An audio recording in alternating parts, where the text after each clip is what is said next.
All right. Welcome. Hunter Smith. Yeah, you got a real academic on your hands today. I'm so grateful to talk to you. I'm interested to see what happens here. Yeah. I have pounds of notes prepared.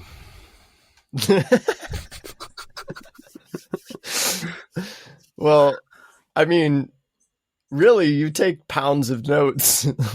You've taken pounds of notes of a lot of things throughout your life, right? I mean, like with magic, I think that's like one of the things I've really appreciated about you is like you like really studied it. Like you really wanted to like learn the ins and outs of like many aspects of like Egyptian culture and like the different teachings that have been like written down, like the Kabbalion and like all the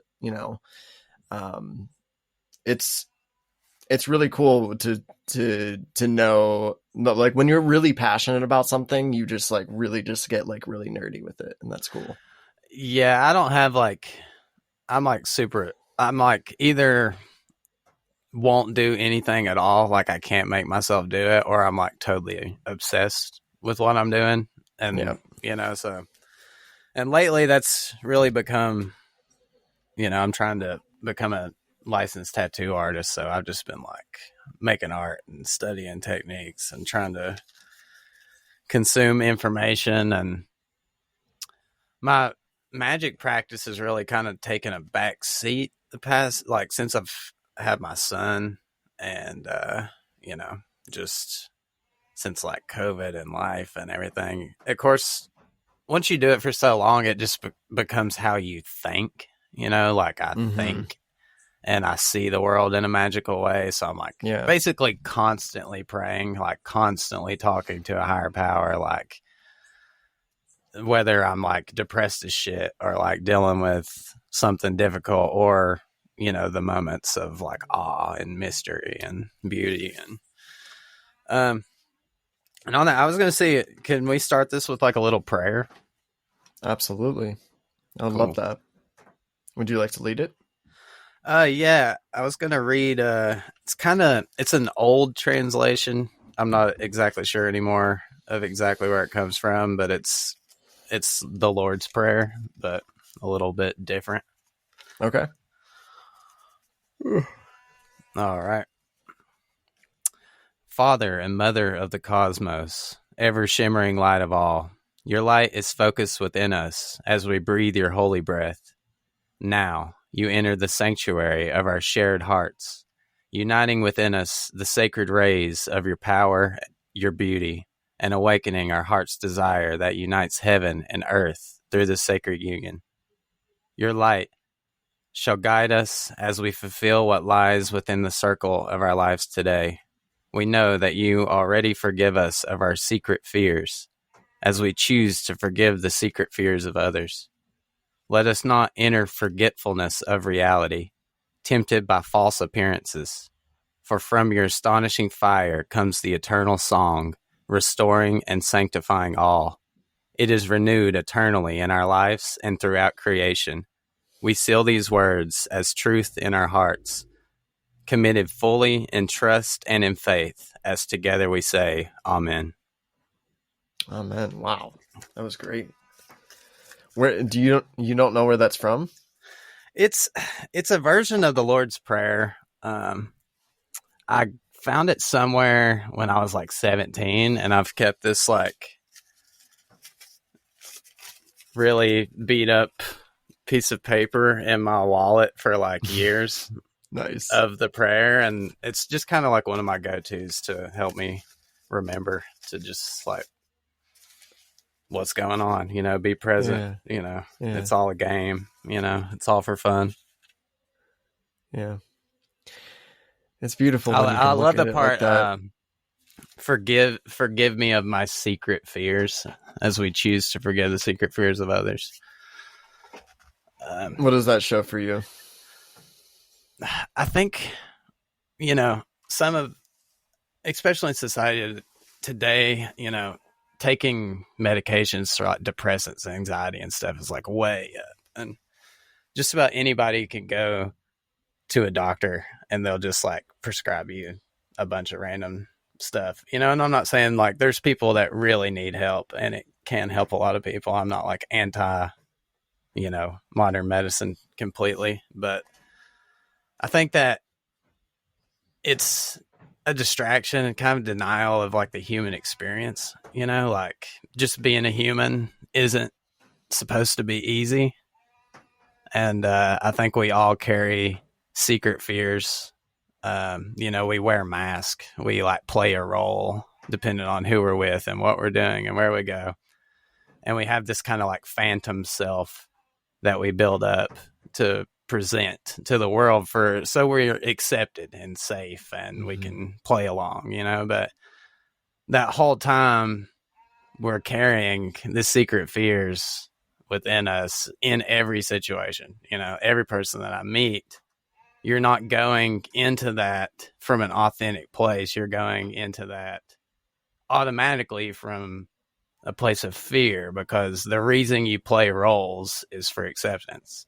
Yeah. And it's the fear of not having acceptance. It's your secret fear that you present to the world as yourself instead of your actual self. And I think that prayer is powerful because it reminds you, like, that's not you. Like, you know. So if you can forgive yourself for that, it allows you to just go at life from a place of just presence, like the moment, the feeling, the experience. And, you know, that's something that I struggle every single day with, you know, and I think all of us do. So it's just a good reminder. Yeah, it is. And it's when you can practice being in that, like what you were talking about, how like your magic is your life, that it feels like your everyday life now. I feel that way with like meditation, and just like every single moment is just like stepping back into authenticity, you know, like just continuing to like, oh, shed all like, I'm like attaching to all this stuff, like shed that, and here I am. And it's like, even like Ram Dass talks about it, how like you kneel before God as a child, like over and over and over and over and over. And like, you just continuously just be born again in each moment as you allow yourself to. But it's hard to do that if you've been consistently creating this like version of who you think you are, and you identify with that. Not only are you, you know, convincing other people of this image, but you're like, you're so wrapped up in it that it becomes your entire identity. And then once you get the experience of truth, it just kind of like starts to like shake, and you're like, what is happening? Like, why is this happening? And then, yeah, it's just it's a wild experience, because we all do it. We all like get caught in it at some point, and it's just a matter of like how we choose to go about that. Yeah, you talk about living like life as magic. Society is actually set up in a magical way to promote you to live from that place, to identify with it. And if you don't identify with it, then you're an outcast. You don't fit. You're crazy. Yeah. But there's a lot of money and a lot of effort being put in to make people identify as what they aren't. And, you know, and that's where all of our fears of loss and death and everything else come from. Because if you identify totally with this phantom idea of yourself, the idea of that disappearing, if you identify with that, then you disappear. You're nothing, you know? And I think that's the shock of a really deep psychedelic experience is Yes. because it's the shattering of that, and you think there won't be anything left, as like your identity is taken out of you. You feel like you're losing something, that there won't be anything left, and you're afraid to let it go. But then once it's all gone, it's the most satisfying experience that you can have, because you experience what you really are, and that is just unending eternal love. And it sounds so corny to people, but there's really no other words to describe it. And once you unculture, unidentify yourself, you're left with what you really are. And what that is something that makes me tremble right now just talking about it, You can't describe it with words. It's just the ultimate, unending, infinite love. And I choose to try to talk and communicate with that love as I go about whatever I'm doing. And, especially the past couple months and the past couple years, it's been very fear driven. I mean, every single corner is just like fear, fear, fear. Like, don't hug anybody, don't shake hands, don't touch, don't look at each other's faces, don't smile. Well, especially the past don't year and a half. Yeah. And I come from like a strange place of where, I've been through the whole, I don't want to just this to become like a COVID podcast, No. but it's like, starting out in this thing, being in the country, I'm a very open-minded person. I'm not like a COVID denier, but I was just kind of like going from like, oh, it's not a big deal. Like you become so detached. It doesn't seem real in your world. And then my dad getting like really sick.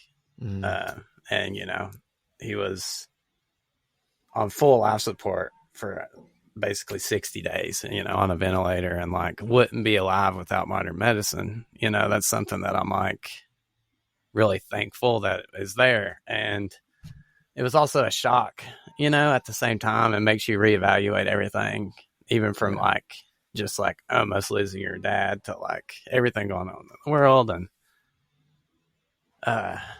being a father, like having a kid now. And you were talking about Ram Dass saying like you have to go before God and make yourself like a child, as like a child, or Jesus said you have to become a child again. You have to be reborn as a child. I watch my son and I see what I forgot, how to do, and it's I don't know the right words to say, but I'm like jealous when I look at him, because he's like so in the moment. He's like so beautiful and so loving. Even when I'm mad or stuff's not going good, he'll just look at me with the biggest, goofiest smile and laugh. And, I realize that's everybody. There's not a single human on the world that doesn't come into this world that way. And I think that's who you really are. And when you die, that's who you'll become again. And I don't think we necessarily have to forget how to do that, or like what that is, to be adults and to eat food and, make houses. And, that's what we're all looking for in art. Like when we go to festivals, like you get to become a kid for the weekend. You get to not worry about anything. You get to play and be goofy and have fun and be silly. And I think that's a big failure in religion today, is that it's so serious. It's just another society driven game. It's not about God at all. I think, at least personally, in my experience, it's, I think a lot of dogmas and hard driven rules. And I think a lot of that does a disservice to the actual experience of having a real relationship and connection with whatever God is, at least in my experience. It's when you can get out of your way and detach from all the symbols and all the words and all the rules. It's like life becomes fun. And in that moment, that's God. Like, I believe creation is God's way of having a good time, even when things seem really dark and scary. It's a really good story, Mm-hmm. It's a really good story. You're a good story. Thank you. You're welcome. I miss you, man. It's been too long. I miss you. Yeah. For people watching this, me and Tony are very connected at the heart, and we haven't really communicated in a very long time. I mean, since I moved from Michigan, it's already been like 5 years, 4 years. Well, the thing about this that's really interesting to me right now is I remember a time when we sat down and decided that we were going to do a podcast together, or we're going to we're going to make a podcast. And that was damn near 4 years ago, you know? And I just think it's funny in this moment that here we are, finally doing the thing.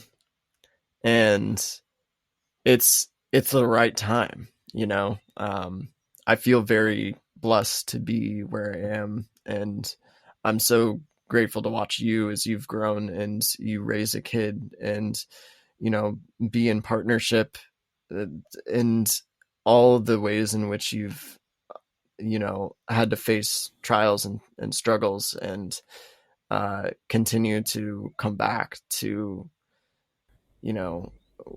what could be considered God, what can be considered, novelty, the experience of fresh explosion of the moment, whatever you want to call that is, I think you have allowed yourself to see that and experience that and cultivate that in your life and continue to return to that. And I think we both have this playing off of each other, of ways that we've both learned how to do it, and just our own unique expression and sitting in with that, and then just reflecting to each other, and it gets fun. And I find a lot of times it's hard to contain myself. Like in my voice, you can hear it sometimes where I'm just like, it's the cosmic giggle that's stuck in my throat. That's what you want. That's what you're looking for. That's the good stuff. I mean, that is where miracles happen. If you want a miracle in your life, that's where it happens. It's not, and I'll be the first person to tell you, I'm still very human, if I could sit here for hours and tell people crazy stories and things I've experienced and blah, blah, blah. But, I think it's good. You have to be, I don't know. It's good to be a little bit reserved because, I think that God, or, and that's just a term. I know some people don't believe in God. Spirit, consciousness, is very much a part of our lives and plays games with us. The trickster archetype is very real, and especially now in the face of pure chaos. There's no, and I read this book. It's called Between Good and Evil, I believe. And it kind of breaks down the concept of, for a Western mind, the concept of God and the devil as in being the same person. And I'm sure people might lose their mind when I say that. But I mean that as in nothing would exist without the polar opposite. you know? So Absolutely. the concept of like darkness or evil is it's also a very human made thing, you know? And what's really going on is just perfect. You can't get off your path. There's no way. It's There's one of the no greatest lessons you've path to get ever off of. told me. That's honestly one of the biggest things that you've ever done for my life. Right there is that lesson of that you cannot, like, it's impossible. Like, you can't get off your path. And Mhm. once I understood that on a fundamental level, all the chaos that ever came into my life or I ever experienced, I knew that it wasn't the end. It's never the end. It's always just going to continue, and it's all part of it. It interweaves with the whole story. And I'm just very grateful that, like, I use that that phrase all the time now. Yeah, that's awesome. I mean, and it really comes from the, you know, medicine ceremonies and once you're like completely dissolved, basically the spirit told me that how could you go anywhere else? Like, how could you be anything other than yourself? Like right now, like the only reason that this is an experience at all is because you are. And upon death, you'll open your eyes as every other being, not just on earth, but in perceivable infinity. There's no beginning. There was no beginning of the universe. There is no end of the universe. There just is. And we can do what we do. I think it's for fun. That's my true belief. That's my religious belief. I think it's for it's a celebration. And I love that. I'm the, you know, and I still, especially having a kid is also a weird, you become, I spent a lot of time kind of as a space cadet, you know, detached from the third dimension, you know, like, and I think a lot of spirituality kind of puts it down like it's something to escape from, like it's a trap. But you're the trap. Like, how can you be trapped in yourself if it's just you? You can't be trapped in yourself. It is you. Um, and having a kid, it makes me more attached to this dimension than anything ever. Now, like, it kind of made me afraid to die again, but from a place of love, like a place of attachment. And I don't think that denying those attachments are necessarily like a bad thing. I You think mean that's for like him? a beautiful gift. Well, it's just the idea of big, you know, as this body passes away and I become some other expression, I like identify so much with him and love him so much that I know that I won't lose him, but you don't want to change. Like, you hit points of your life where you're so in love with the experience that you don't want it to change. But that change is inevitable. Like, I will watch him, if I'm lucky, get to watch him become like a man and have his own kids before my body is redistributed and I become something else.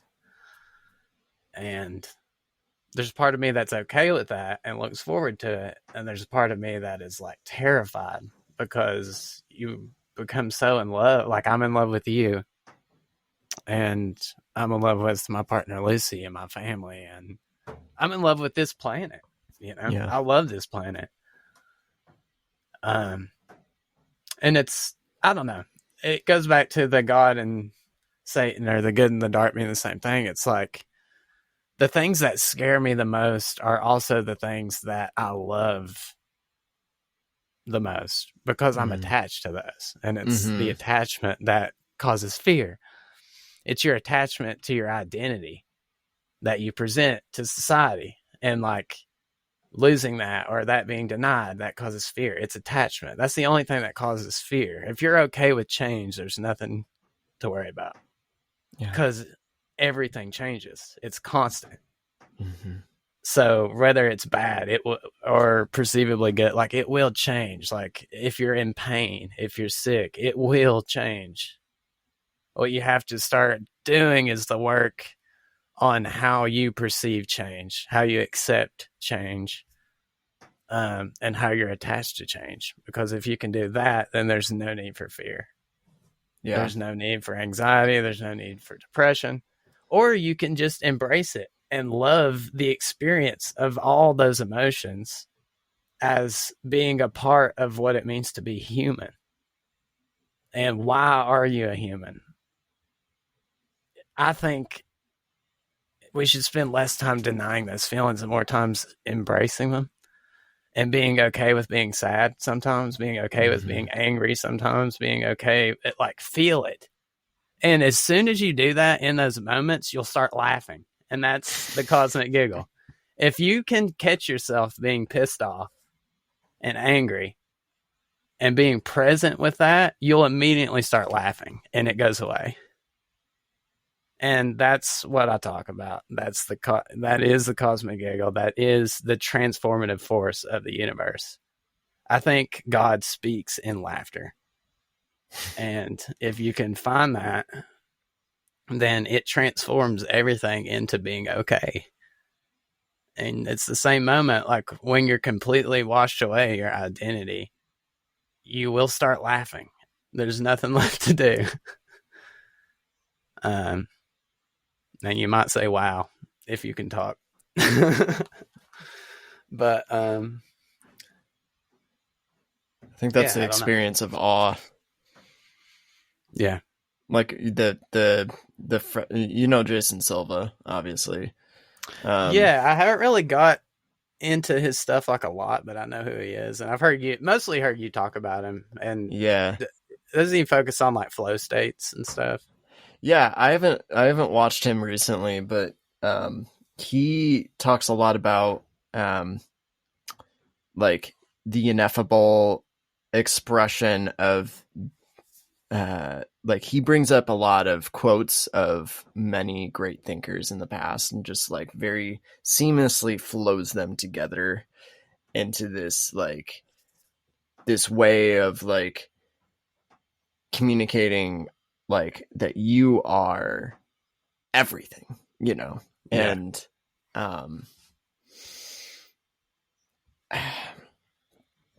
that experience of being faced with truth in such a like sometimes a harsh way, it can feel like you're like fuck, and then you have this like and then you're like trying to like figure out how to interact with it or embrace it or like okay, I know that I don't need to be attached to this. How do I actually process or like, because when you say like we can just love it, we can just, and that can be hard, that can be so difficult to just like, but no. But then the experience of like just breathing with it and understanding that your emotions are valid and allowing these emotions to come up, allowing these experiences to come up, because they're exactly what you need to experience in order to be at peace with yourself and do the work that you're meant to do on this planet. Yeah. And I just kicked nicotine. Like yesterday was one of the hardest days of my life. I did not have nicotine and I had to just embrace it. I haven't smoked weed for a week. I hadn't, smoked nicotine. I hadn't had sex. All these things. That's rough right there. Just like, True. like And then also, no, but this is the thing, is like being away from community. Yeah. I'm always in community all the time. So now I'm living on the side of a mountain in another country in the Caribbean, and on an island in the Caribbean. That's how really being back here for the past couple, like 4 years is, it's been really good to be close to my actual family, but it's the hardest part has been not having a community of like-minded individuals to talk with, to like share, to remind you that, having a community, you build it's like a fun house of mirrors, and they reflect all these different parts of yourself onto you that make you happy, that make you laugh, that make you remember who you really are. And not having that, you can fall into the trap of, we're all of our worst critics. We all judge ourselves a lot harder than other people do. And without like a community to remind you, it can be difficult to maintain your positive outlook on life, unless you can empty yourself and just experience yourself as the present moment. If you don't do that, then you will probably be kind of anxious, depressed, piece of shit. No, I'm just kidding. That's rude. But yeah, Are you saying that to me? I am a little rude. I'm a little rude. No. You said something and I was going to comment. Oh yeah. You were talking about, this kind of goes into what I keep talking about, is changing your identification with fear from something to deny, to realizing that fear and love are the same thing. That like fear is a type of love, even if it feels uncomfortable. Mm-hmm. All emotions are love. I don't think they're just fear and love. Like, people want to push fear away and put it over here and say like there's bad things and there's good things. And why am I thinking of all these bad things? Like, oh, I'm not doing it right. Or like, oh, I'm afraid, so therefore I'm not doing it right. Or like, I'm afraid, so my time doesn't mean anything. Like, I'm wasting time. It's like, there's no time to be wasted. You are time. Like, time is just you. And fear is just a different kind of love. And that's what I was talking about with my son. Like, I fear, there's a part of me that I'm so excited to watch him grow older, but it's like bittersweet. And that's fear. But that fear is love. And the devil loved God so much, he was willing to be the opposite antagonist to allow creation to just exist. Because without the devil, nothing would exist. Without the other side of the same thing. It's just one pole. It's just one thing. And that is love. So fear is just a different side of love that makes us monkeys out here a little uncomfortable, but it doesn't necessarily mean it's anything to deny at all. Like, right. It's okay. Feel it. Be afraid. There's a lot of shit to be afraid of right now. I'm so scared. Like, and then you start laughing because you're honest with yourself. And once you start being honest with yourself, that fear is changed to the real type of love that you're looking for, which is laughter, which is fun, which is celebration. But all those things are also fear. They're all love. I feel like the laughter is the acknowledgement of the reality of the fear, that like, or the things to be afraid at that are just ridiculous. Like, I think a lot of, like, I'm really excited to interview a lot of the people that are journalists that I've become close with and friends with, that have been deplatformed and stuff. And it's so interesting to see like how like, and like some of these people have gotten like visits by like different like people in the like different alphabet agencies. And it's like, what is going on? Yeah. And so there, I mean, there's real fear. There's a real monopolistic takeover that's trying to happen um, on this planet, and the people aren't going to let it happen. It's going to, we're going to get through it, but there's so much to, like what you were talking about with like that laughter when you feel how ridiculous all this is, and Yeah. I feel like from there you're able to actually come to conscious action, because it's no Yeah. longer you're doing this because of a lack, or like you're so afraid so that you like, I have to do this or else I'm going to lose this thing. That's never going to work. I feel like the best way to shift consciousness on this planet is to come from the space of, yeah, there's a lot of things to be afraid of, and let's be authentic through it. Let's communicate through it. Let's, you know, let's be with it. Yeah. And find a way to communicate through it and set up systems that can honor each other's creativity and ability to witness and be witnessed. And yeah.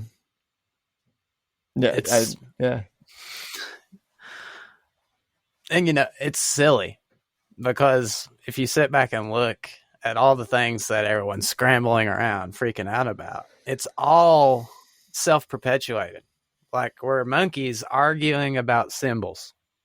We have different words that we want to describe what's going on around us, or like what goes on after you die, or like what you are, or like how you're supposed to do this. It's all made up. It really is a big made up phantom game that everyone's really, really seriously attached to the point where they're willing to hurt each other. Yeah. And everyone's running around scrambling and freaking out. And it's funny because it's all self-perpetuated. Like we're doing it to ourselves. Like, no, like we keep subscribing all this to like a higher power and this and that and this and that. But I think God is a watcher that plays tricks every now and then to remind you, like, hey, I'm watching and you're taking this a little too serious, but I'm not going to get in your way. Because that's the fun of it. We are God doing that thing. Mm-hmm. And, I've often, in my mind, I think about what would something that's truly infinite, all-knowing, has always been and always will be. What could it do with that? Like, other than create situations where you forget you are that, so you have something to do. And that's what is, in my belief, is going on. I think we are God creating situations of forgetfulness because that's all it has to do. I mean, if you know everything, the only way to do anything with that is to forget that you know it, so you can have nostalgic experiences, so you can look for and do, so you can have a story. Fractal yourself out in millions of pieces so that you can rejoin one step at a time, and like have this like trajectory of like getting closer to back to what you were, It's like, and there's a person that was a part of my subconscious that I forgot about, and then now I'm like unionizing with this person, and so like, there's another friend that's also like part of my subconscious that I forgot about and deconstructed, and now it's like, now we're constructing again, but we're in like this, like, I don't know, it just goes, it's so deep. It's you. Like, you are.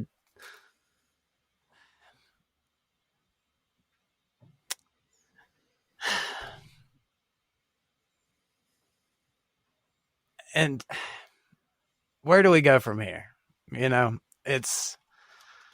we're also living at a time where it seems that, I don't know, there's always these concepts of like rapture or the new awakening or it's the new age. And there's these dark, you're talking about, I mean, there's legitimately things that I won't say on this podcast because people would literally like shut us down, like you said, people get visits from people are contacted.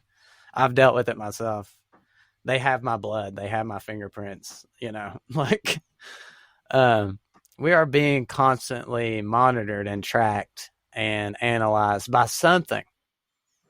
And I'm not also I'm not a denier of like reality, as in like I'm not like, oh, things are just love, don't worry, man, like right. Everything's totally good. That's important to no say. Like I'm invested in life. I'm invested, and I also think that games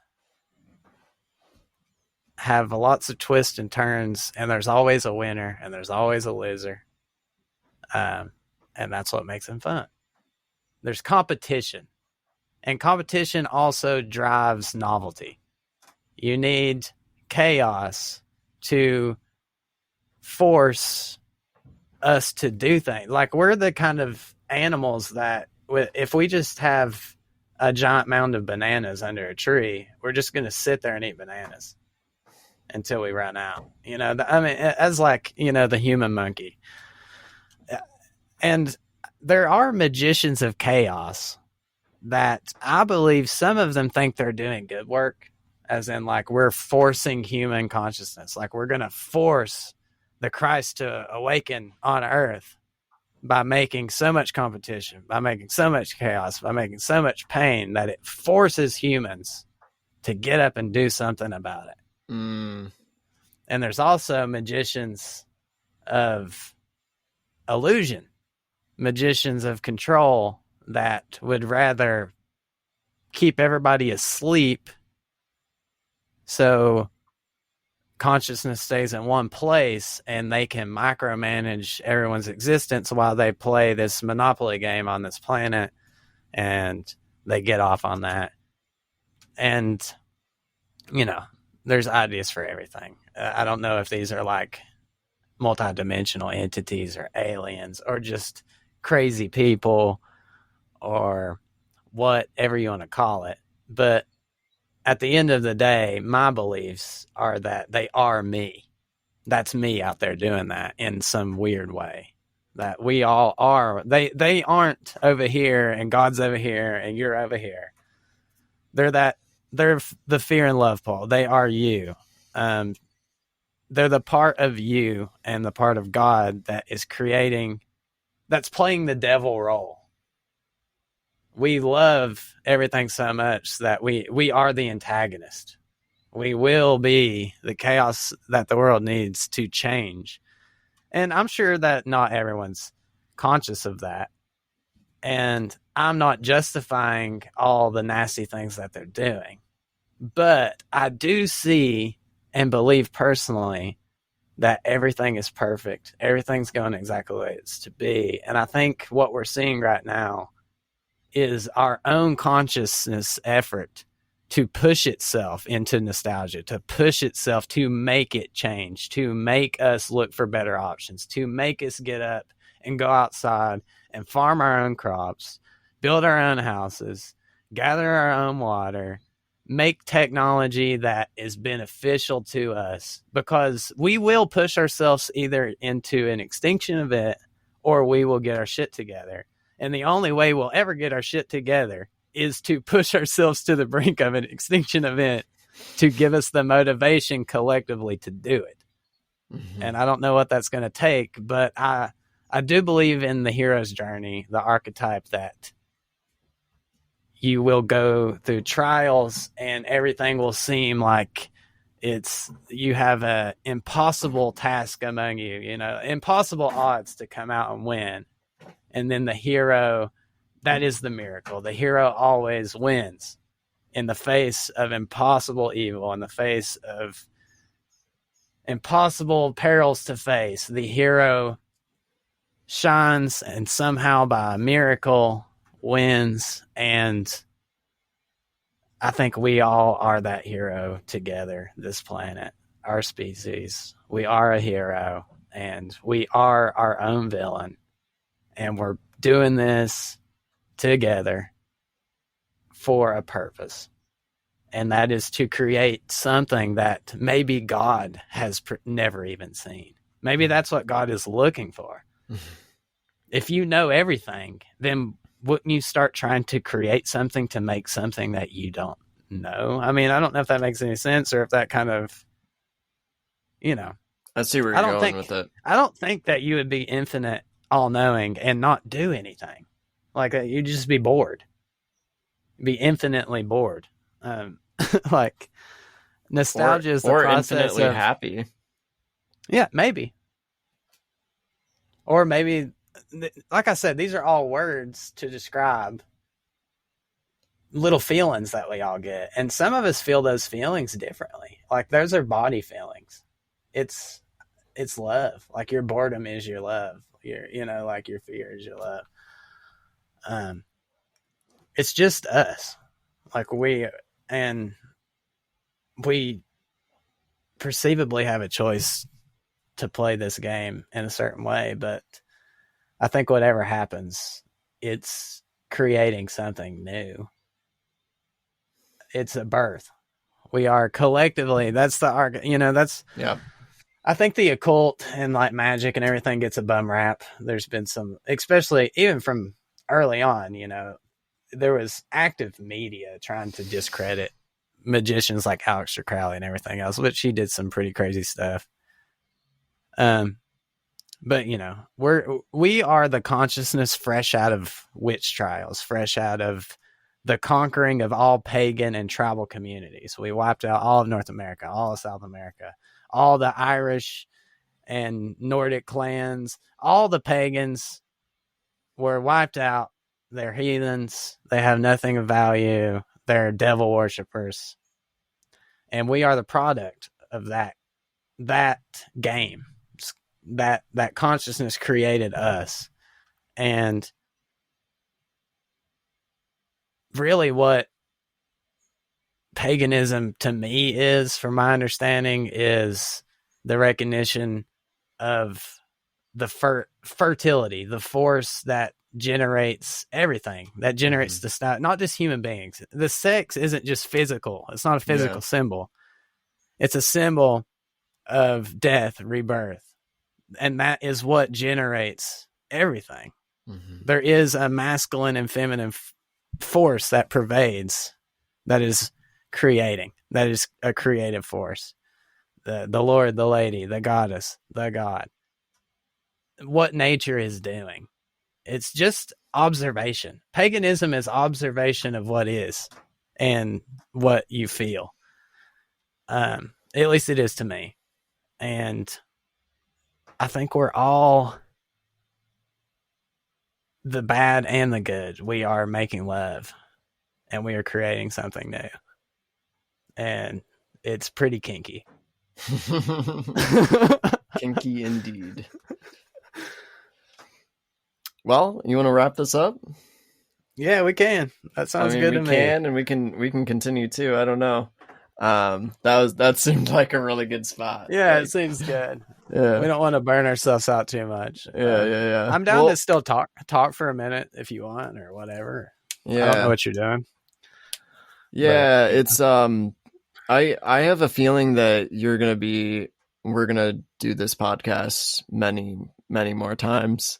I would love to do something regular, I like the whole, like, you know how Duncan Trussell and Joe Rogan have their, like, that podcast that just, like, comes back around. I would like to do that with you. Yeah, and if I can get my, ducks in a row, I'll definitely have you on my podcast and kind of collaborate and continue to. I think right now is the most important time to be artist, to create, to share, express what's going yourself. on. Like, express yourself, because it's going through all of us.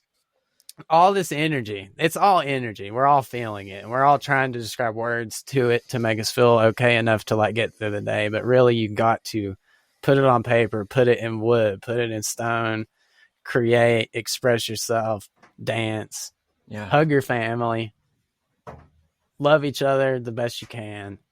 Because something is happening, something big. Yes. And I don't necessarily think that the version of humanity that we have right now is the pinnacle. It's the be all, like we are doing something together and we are becoming something new as a species. And let's make that something that we're proud of,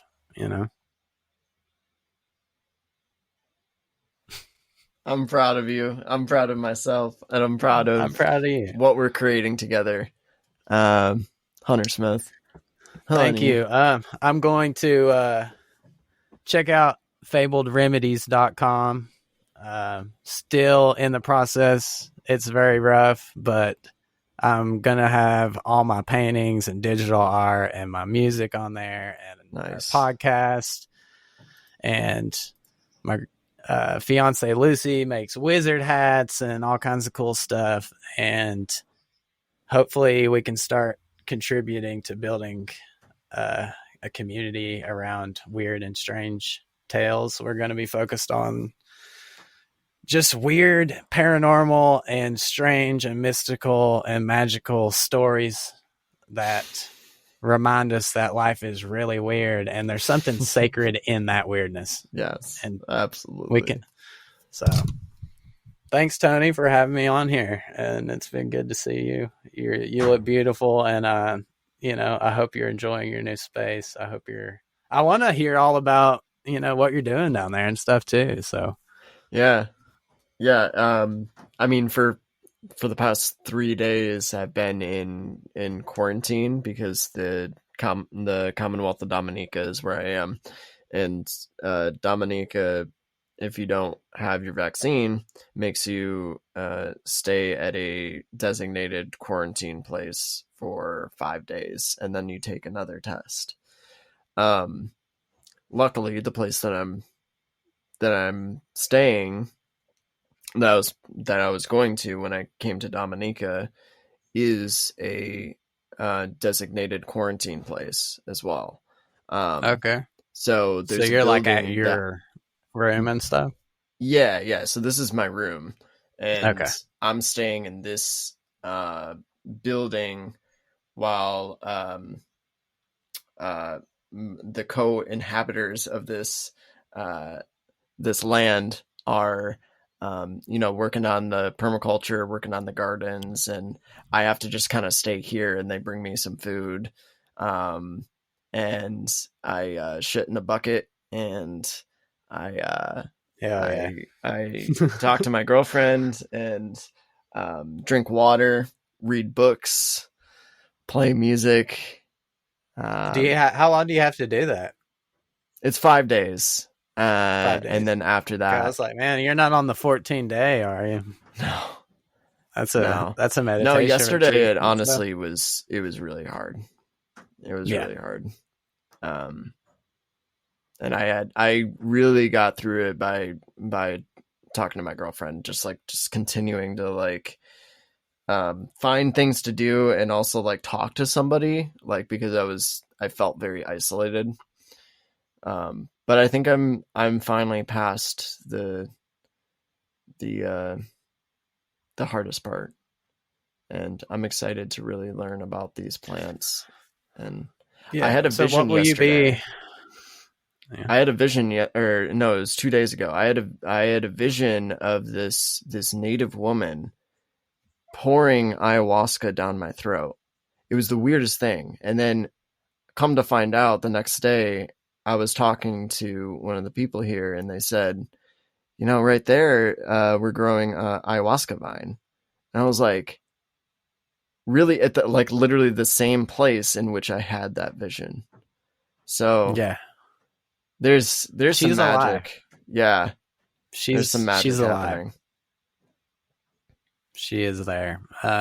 Good. So, do they do a lot of ceremony work and stuff there? Not Like, what are you going really. to be working on? Not really. I'm gonna be working on a lot of uh I'm not sure what I should say, and Yeah, I that's a okay. lot of it is just growing food. Like honestly, a lot of it Cool. is we're going to be cultivating the land here because the jungle grows fast and Yeah. we have a lot of Do they interweaving. have? Can you grow? I guess you grow year round there, right? Do they have like a rainy season and a like dry season? Yeah, I don't really know it's anything about where you're at, so yeah, so the Commonwealth of Dominica is in the Caribbean. It's like a little bit south of Puerto Rico. And right now is like hurricane season and it's the rainy season. We just had a hurricane pass a little bit south of us a couple days ago. It was like a category 1, so it wasn't too intense. But I think it's through Cuba right now. I think Cuba is getting hit. Um, So for the first few days, it was just rainy and windy. Um, but yeah, what I'm going to be doing is just like learning about life skills, like really just like learning about permaculture and applying those practices to my life, and really yeah, learning how to work with the land and be in an off-grid experience, and really like allow myself to be immersed in that, so that like that way of life is just ingrained. And whenever I return to wherever, going back to Grand Rapids or going back to or visiting a different intentional community and possibly helping there, because I have the skills now to then like be of service or be helpful. um I'm gonna uh, I'm excited for the possibilities. I'm really just like diving deep into learning as much as I can. yeah. Right now, with I honestly think that is the most powerful thing you can do. Facing the situation that we are right now in the world is taking your own food and water consumption into your own hands, because especially through movies and everything, as soon as like society starts to break down, our first thought as a species has been programmed to like, well, I'm going to take it from somebody else. Like now it's dog eat dog, everybody for itself. Like I'm going to go rob the grocery store. I'm going to go rob. I don't care who it is. But if we all approached it from a space of reliance where we could come together and immediately know like our whole towns, our whole counties are like, this is set up for agriculture. Like we can grow our own food, and this is how we store our food, and this is how much we estimate to have to be able to share with people. It's not ideal, but instead of our first resort being chaos, it needs to be set up. And I was talking to Lucy the other day, why is there not like a year of school where you have to learn about agriculture? Like you have to just learn how to grow and take care of your own food depending on like your climate where you live. Mm-hmm. Because if people could do that, there's literally no need to hurt each other. Like we're all good. I don't know how You I know? feel about the with it being forced, but Yeah, I well, do you get what think, I'm saying. yeah, It should just yeah, be not forced. That's a strong word, but it should just be a part of curriculum. You know? yeah, no, Yeah, yeah. that's Well, what I that's meant. It shouldn't absolutely even be an elective. I mean it as like it should be like, hey, this is what you need to do to graduate. You know, right. like I didn't Yeah, mean like put a gun to your head. I just meant like it should be like a part of finishing school curriculum. You know. it's good to point that out because I know Yeah, the yeah. Thank you. anarchists are going to come on here and they're going to hear that and they're Yeah, going no, like, that's good. "Oh, you enforcing I have to. communism?" No, I have to really watch myself with the modern because I'm very prone to just radically speak my mind, and I Yeah. also make very kind of harsh jokes a lot. because I try not to take anything too serious. Like, that's the power. But I do have to. I also know that sometimes I come off as insensitive, and I don't want to do that to anybody either, because my intentions are loving. Like, I really don't give a fuck about how you want to live your life as long as you're not hurting other people. You know, like, I really don't care. And I think that there's a power in, like, the state of woke culture, you know, like making people accountable for how they treat each other and how they speak. But I also think it's easy to go too far, and it becomes a disservice to everybody's ability, and it becomes a more powerful tool to separate us and to make detachments between communities instead of bringing us together. And holding each other accountable should be something that brings us together, not something that pushes us apart. And we are dramatically pushing each other apart. Like, you can say one tiny thing or one, and we all have moments where we all change. Our feelings change every day. And sometimes you say something and people will just attach that to you. This is this person.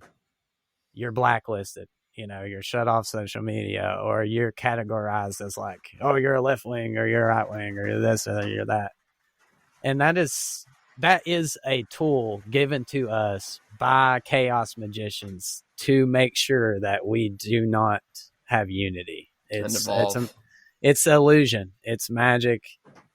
They want to keep us apart, because the real transformative magic will come when we can surrender and not be so attached. That's why I say the most powerful thing you can do is not take things too serious, because somebody might say something you don't like, but if you then are so quick to give yourself permission to be hurt by it, all you're doing is stealing your own power.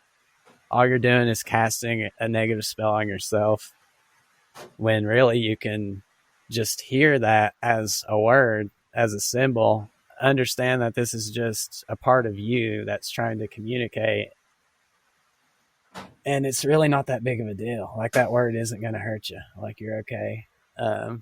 Talk it out. Don't shut each other out. Talk about it. Like, you need to talk more then. Like, that's the moment. Instead of shutting somebody up, you need to talk to them more. Well, I think a lot of people really need the skills of proper communication. You know, I really feel like people need to. A lot of people are lacking the skills of being able to talk peacefully. You know what I mean? And I think it's not their fault. I think it's a fault of, you know, parental structures, and then also like our culture in general just doesn't like we are only just coming to a level of communication with each other that is honoring all of our energy and honoring what needs to be expressed and honoring compassion, like having compassion for like the way somebody else grew up and those experiences leading to like how they see the world. And it's a mystery to me how, you know, how it's all going to play out. But I think circles of communication, like how we do with grass, you know, the bringing together activists and artists and musicians and neighbors and friends and family into the same space, and allowing each person to have their own experience and express, but also set the intention of like, let's be vulnerable, let's be authentic. And, you know, a lot of things can come through in those spaces that can be hard to deal with. But when people are allowing for each other to be heard, I think it allows for the truth to come through when it needs to be shared. It's the only way.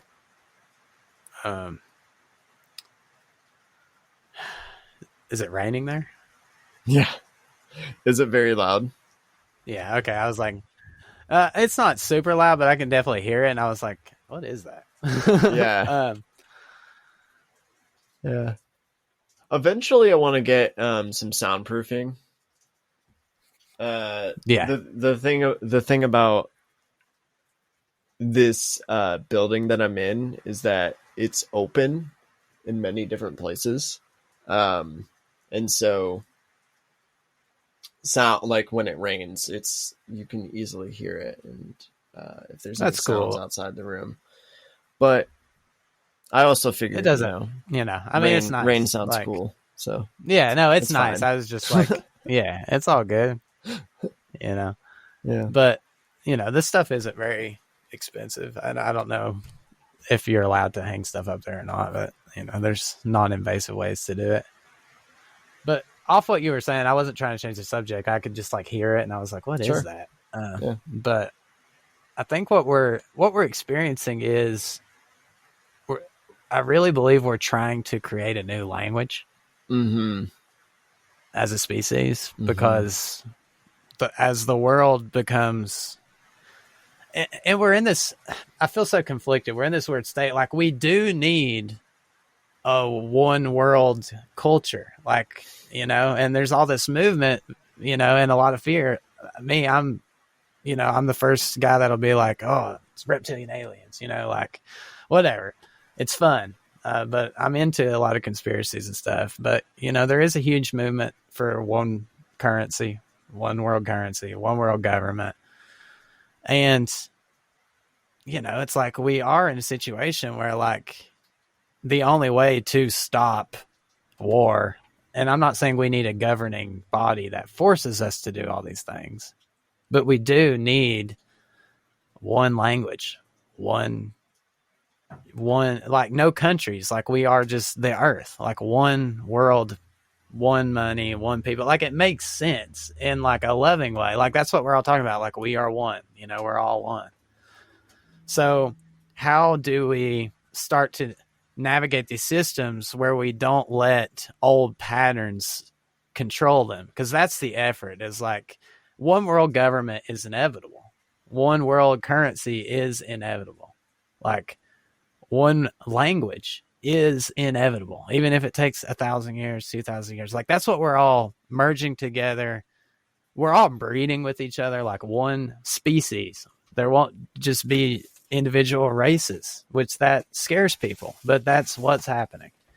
And it's really what needs to happen, because that's the only way we're going to heal all the past trauma that we've had between each other, and all the reasons that we have so much trouble with race. And the only way to heal that is to create a global people, a global connection. But there's forces that want to, they see it coming. I don't think it's necessarily their agenda. I think they see that that is going to happen. So they're trying to make sure the dominoes fall in their favor, because their families have had all the money, all the power, all the land since the beginning of human history. And they're trying to figure out how to be in that same seat when the dominoes fall and we're all connected. The internet was the start of that, where we can all speak. Now we just need a language that we can all convey the same meanings and the same feelings. And, Terrence McKenna in the 70s and 80s was talking about memes, creating pockets of images that create a vision of complex ideas. And now memes are the most shared form of communication on the internet, even though we use them for a lot of funny ignorance, and there's a power in it. And that's not going to be the end state either, and a lot of people talk about the language that you can behold or see rather than speak. I don't know if that, I think we're all trying together. Like, we are creating a new language. We're creating new ways to communicate with each other. We're creating new ways of connection. And there's a lot of weeds to pick out of that garden, and that's what we're doing right now. And that's why it's important to not be like, well, let's burn the whole garden because I don't like all these weeds. You know, it's like, no, let's pick these and let's tend to it and let's talk and let's figure this out because it's going to happen. And if we don't collectively start really trying to make something for the whole people, like that, it will be taken over and it will be controlled just like things have been for thousands of years. And that's what they're trying to do, whoever they are. And the only way that we don't allow that to happen is to take our power into our own hands, like growing our own food, like taking our power of communication into our own hands, taking the power of our communities into our own hands. That's the only way that we will create something that will be beneficial, that won't be just the same thing in a new set of clothes, you know. Yeah. And I don't think that those old patterns can survive. I think they're clinging, like they're trying everything they can, but they're losing. It's fighting a losing battle because they're either going to just, well, we're going to blow this whole thing up, or it's going to change. And I personally believe that their sense of power is also a phantom. That's their phantom. That's their illusion. And without it, they are terrified, you know, to lose that power. It's what we were talking about earlier. Like the attachment to change is also, they share the same fears that we do, even if we have them on our individual life day to day. The same fear they feel is the fear we feel for change, for attachment. And I think it's important that we show the powers that be that there is an option that's okay. And like, they are not going to be put out. Like it'll be beneficial for everybody. Like we don't have to burn and eat the rich to fix the world. You know, like we have to remind them that they are in it with us because they're so detached.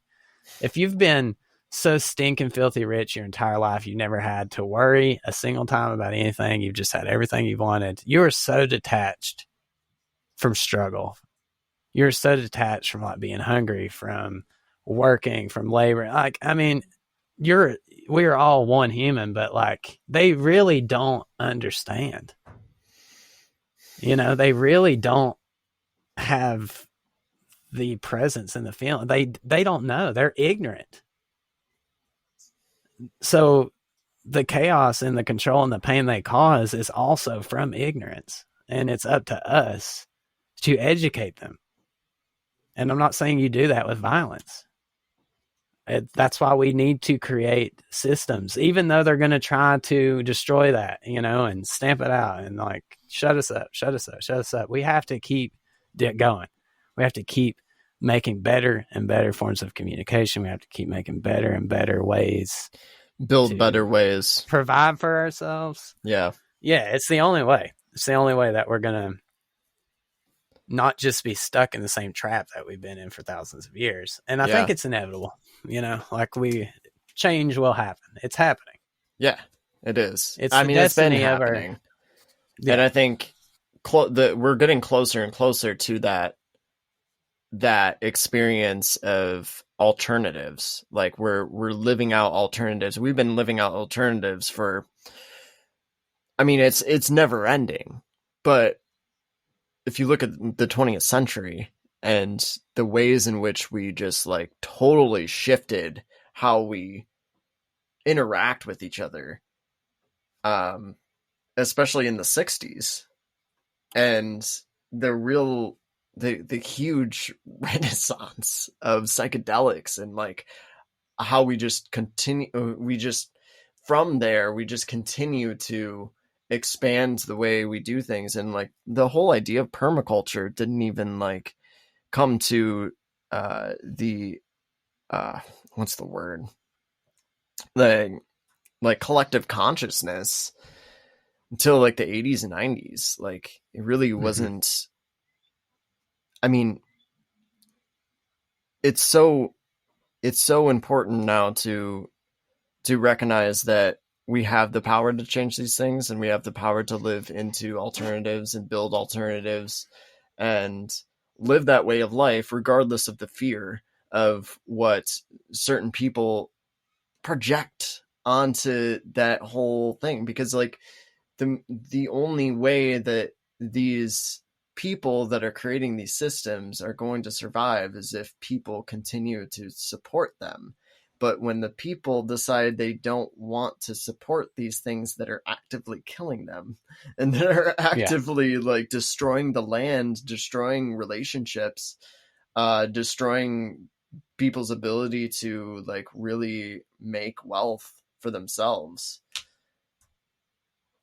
people are going to turn away, and it's inevitable. And so I think our communities need to be strong, resilient, and also have a sense of defense, but also a sense of compassion. Like there's Yeah. like a level of compassion that we must have as this whole thing continues to progress, even though there's at a certain point we're going to feel like it's about survival, you know.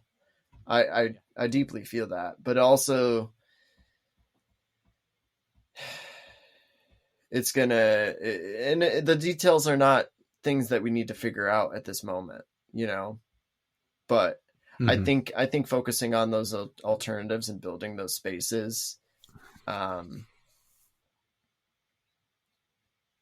and learning how to live with other people, you know, Yeah.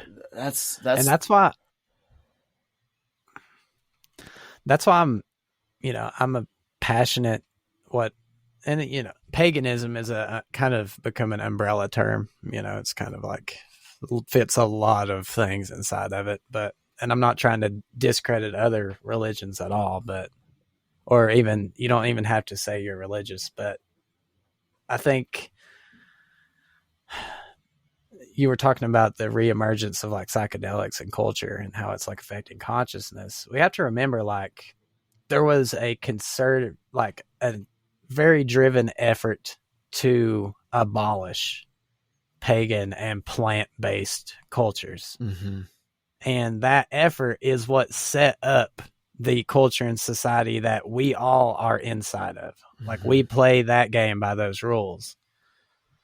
And the power in it is the archaic revival. It's the remembrance of where we come from. And I'm not saying all pagan cultures had it all figured out, but there is the essence of living a magical life in worshiping nature worship instead of nature denial, nature fear. Like, nature's bad in our culture. Like, it's something to manipulate and use and be afraid of and go into cities. And when it used to be, all the gods and goddesses were parts of nature, were the experience of just what is nature, and having not only love but respect for the power and the beauty, and also having fear of nature in a divine way, not as in something to separate yourself from, but to realize that you are nature. Like, there's not nature here and humans over here. You are nature. You are a part of nature doing what nature does. And I think going forward, we have to take the technology we have and create almost like a cybernetic shamanistic way to view the world. We have to take our technology along with our values and somehow create a harmonic way to live that isn't separated from nature. We can't just keep building technology to separate ourselves from it. Like, right now, we're all going into virtual realities. We're all going into computers. And I think we really are going to have to take a step back. Like, this is a means to an end. So, like, this is necessary to connect us all, to make a new language for us to communicate and to organize on a mass enough scale. But the values of plant medicine, most cultures were all doing some form of ceremonial magic or plant-based rituals at least once a month by the full moons or annually, having these huge festivals where everyone in the community, or like the Eleusinian mysteries, all, and it's a way where you can't be like, there's also something that happens when somebody starts doing psychedelics or has these experiences that can become isolating because you go back to society and you don't know how to integrate. Like people don't do integration. And within like a week or two, that whole thing's gone and you forgot all the lessons you've learned and you're just like right back in it and you're aggravated and you don't know why. And you'll go right back to the medicine and you're like feeling great for a few days and you're like, oh yeah. And then it's like right back to it. What we have to do is be able to take that medicine and integrate it into society and build society around what we learn. I'm not saying everybody has to trip their balls off all the time. We wouldn't be able to do shit. But we have to start integrating it as a culture. And we have to start remembering and building technologies that reflect truth, that reflect our values instead of separate us from those. Yeah. Does that make sense? Yeah, absolutely. And that's what I want to try to figure out because I think it's inevitable. Like, technology's not going anywhere unless we get hit by a meteor and we all have to start over. But how can we make it something that, because really this is alchemy right here. Like all of our computers are made out of little quartz crystals and gold and copper wires and everything is made from nature. Like our society just says like, oh, this is technology, blah, blah. Like it's all like without nature, without bits and pieces of rocks and trees, none of this would exist. And then we animate it. We send energy, currency, like currents of energy through all these bits of plants and rocks and minerals. And it creates all this great stuff that we do. Magic. But it is nature. There's not society over here. Like we have to remember we are nature. We are living in a very magical and beautiful world. We can do relatively anything that we set our minds to. And we have to remember where we come from, bring those values into what we're doing now. And like, everything's going to be okay. Like I said before, you can't get off the path. And I'm glad to be on this path with you, Tony. Thank you, Hunter. That was sweet. I'm glad to be here with you. And we found ourselves interweaved in each other's lives for a reason. And I'm really grateful that we could record this podcast and just... Thank you. Thanks for hitting me up today. There's so much more to talk about. Oh, I was going to say, I could go like, there's so much I want to catch up with you on. You know, we'll do it again. And hopefully we can start, working on some projects and making some art. And I'd like to start making some videos and stuff along with like pictures and, start making some thought provoking and weird soul shaking stuff. I like the stuff that makes people giggle, that shakes you, makes you remember. That's what I'm going for. I appreciate you. Rain. As the rain falls. Let the rain I love you, man. Fall down. I love you very much. And enjoy your 2 more days of isolation. Take the opportunity to just be with yourself and feel it. And yeah, I'm gonna take off all my clothes and wiggle my wiener.